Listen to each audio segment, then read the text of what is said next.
लोकसभा चुनाव नजदीक आने वाले हैं क्योंकि तमाम पार्टियां अपनी अपनी तैयारी में जुटी हुई है।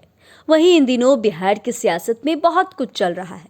जहां एक तरफ लोकसभा चुनाव को लेकर तैयारियां चल रही है, तो वहीं 22 जनवरी को अयोध्या में होने वाले प्राण प्रतिष्ठा कार्यक्रम को लेकर भी कई सारी बातें कही जा रही है, क्योंकि ऐसा अंदाजा लगाया जा रहा है कि बीजेपी ने इस प्राण प्रतिष्ठा से अपने चुनावी एजेंडे को सेट कर लिया है और कहीं ना कहीं उन्होंने हिंदुत्व को साधने का प्रयास किया है। लेकिन अब यह भी आपको बता दें तो इलेक्शन कमीशन यानी कि भारत निर्वाचन आयोग की तरफ से भी लोकसभा चुनाव की तैयारियां तेज हो गई है।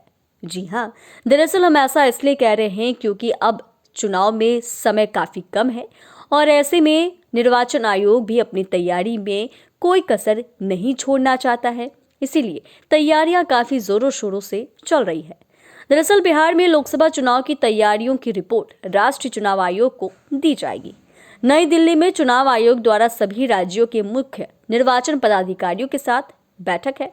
बैठक में बिहार के मुख्य निर्वाचन पदाधिकारी चुनाव संबंधित तैयारियों की जानकारी देंगे। दिसंबर में चुनाव आयोग द्वारा लखनऊ में सभी राज्यों के मुख्य निर्वाचन पदाधिकारियों की बैठक आयोजित की गई थी। दिल्ली की बैठक में लोकसभा चुनाव की तैयारियों की समीक्षा हुई। बिहार में ईवीएम जांच की प्रक्रिया पूरी कर ली गई है।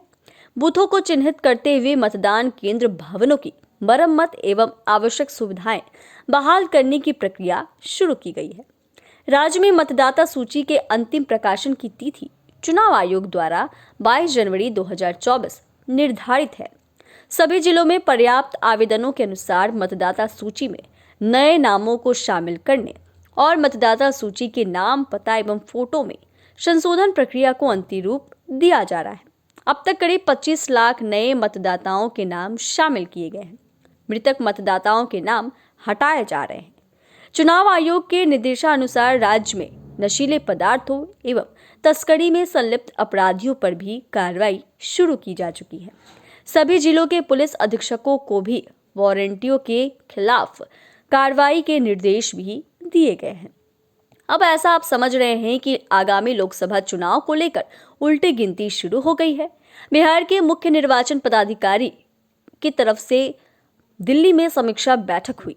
बैठक में यह संकेत मिल रहे हैं कि फरवरी में चुनाव आयोग की टीम बिहार दौरे कर सकती है। यह टीम बिहार दौरे में चुनावी तैयारियों को पूरा विवरण इकट्ठा करेगी और अपनी समीक्षा रिपोर्ट आयोग को देगी। इस समीक्षा रिपोर्ट के आधार पर ही राज्य की 40 सीटों के चरणवार चुनाव कार्यक्रमों का निर्धारण किया जाएगा। तो ऐसे में आप समझ रहे हैं कि तमाम पार्टियां इस चुनाव की तैयारी में लगी हुई है, तो इलेक्शन कमीशन यानी कि भारत निर्वाचन आयोग भी इसमें तनिक भी देरी करने के मूड में नहीं है और ऐसा लग रहा है कि बस सब कुछ तय होना है और तय होने के साथ ही चुनाव शुरू हो जाएंगे। और चुनाव कितने चरण में होने हैं, इन तमाम चीज़ों को लेकर जल्द ही एक तारीखों की घोषणा की जाएगी।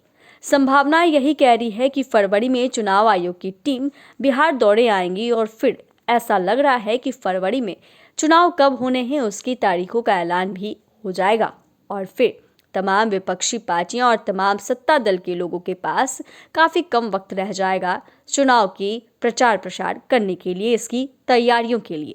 तो अब तक यही देखा जा रहा है कि लोकसभा चुनाव को लेकर तमाम पार्टियां अपनी अपनी तैयारी में दमखम में जुट गई है और अभी तो यह भी देखने को मिल रहा है कि बीजेपी प्राण प्रतिष्ठा के बाद बड़ी बड़ी रैलियां करने वाली है। चैनल को सब्सक्राइब करें, फेसबुक पेज को लाइक करें। धन्यवाद।